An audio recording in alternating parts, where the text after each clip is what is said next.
आज 26 नवंबर 2022 को हम पूरे देशवासियों को भारतीय संविधान दिवस की हार्दिक बधाई देता हूं। आज के दिन ही संविधान के प्रारूप समिति ने 2 साल 11 महीने और 18 दिन कड़ी मेहनत करने के बाद भारतीय संविधान को तैयार करने के बाद संविधान सभा को सौंपा था। एक्चुअली 26 नवंबर 1949 को इसलिए सौंपा गया था क्योंकि संविधान सभा में सबसे वरिष्ठ जो सदस्य थे डॉक्टर सर हरि सिंह, उनका जो है उस दिन डेट ऑफ बर्थ था। तो इस उपलक्ष्य में जो है प्रारूप समिति ने 26 नवंबर 1949 को संविधान सभा को सौंपा। इसके बाद जो है पहले हम लोग जो है 26 नवंबर को राष्ट्रीय कानून दिवस के रूप में मनाते थे, परंतु बाबा साहब बी.आर. अम्बेडकर के 125वें जयंती के उपलक्ष्य में 26 नवंबर 2015 से आज के दिन को भारतीय संविधान दिवस के रूप में मनाया जाता है। तो एक बार पुनः हम सभी लोगों को बधाई देता हूं। लेकिन एक खास बात यह है कि भारतीय संविधान बना और उसमें एक इक्वलिटी की बात की गई थी कि सभी लोगों को समान अवसर और समान अधिकार प्राप्त होंगे। लेकिन दुर्भाग्य की बात है कि आज के तिथि तक जो है प्रत्येक नागरिक जो है, जो बाबा साहब का एक सपना था कि समतामूलक समाज बनेगा, वह समतामूलक समाज जो है नहीं बन पाई। आज जो है विभिन्न लोग आरक्षण और अन्य चीज़ों में बांट करके, समाज को बांट करके अलग अलग जो है भागों में उसको कर दिया है। यह देश के लिए दुर्भाग्य की बात है।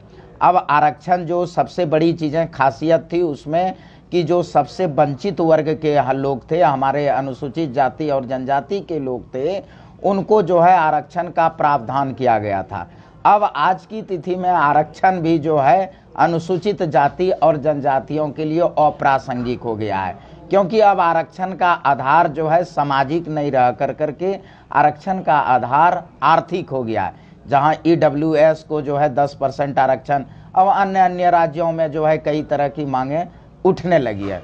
कोई बात नहीं, हम अपने दलित इंडस्ट्रीज एसोसिएशन की ओर से अपने अनुसूचित जाति और जनजाति के लोगों को कहना चाहूँगा कि बाबा साहब का जो सपना था वह था कि हमारा समाज मालिक बने, और मालिक बनने का एकमात्र विकल्प है कि आप उद्योग वाणिज्य व्यापार में आए। उद्योग वाणिज्य व्यापार ही एक ऐसा क्षेत्र है जहां जाति प्रथा की कोई बात नहीं होती। हम किसी भी प्रोडक्ट को अगर यूज़ करते हैं तो उसमें जाति पूछ करके यूज़ नहीं करते हैं। हम कोई सामान को खरीदते हैं तो वहाँ जाति की कोई बात नहीं होती है। तो अगर पूरे देश से अगर हम जाति को ख़त्म करना चाहते हैं तो आपको जो है उद्योग वाणिज्य व्यापार में आना होगा।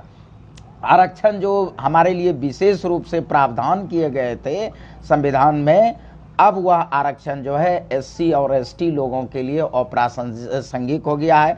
कोई औचित्य नहीं है, क्योंकि आरक्षण का जो है स्वरूप भी बिगड़ चुका है और जितने भी सरकारी क्षेत्र थे धीरे धीरे निजीकरण कर दिया गया।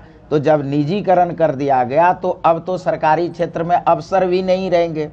तो जब अवसर नहीं रहेंगे तो आपको जो है उसमें सरकारी नौकरियां मिलनी बंद हो जाएगी। तो यानी कि आरक्षण का जो है स्वतः समाप्त हो जाएगा। अभी कुछ राजनेताओं द्वारा या अन्य सामाजिक कार्यकर्ताओं द्वारा, सामाजिक संगठनों द्वारा एक बात बोली जाती है कि हमको निजी क्षेत्र में आरक्षण चाहिए। अरे भाई, सरकारी क्षेत्र में आप नौकर ही थे।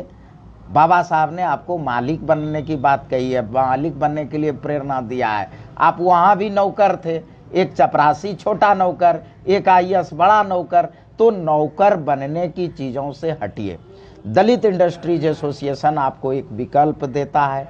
पहले 2 ही विकल्प थे कि आरक्षण से नौकरी प्राप्त करना है, आरक्षण से हमको इलेक्शन लड़ना है। लेकिन तीसरा विकल्प उद्योग वाणिज्य व्यापार का यह दलित इंडस्ट्रीज एसोसिएशन आपको अवसर प्रदान करता है, आप मालिक बने।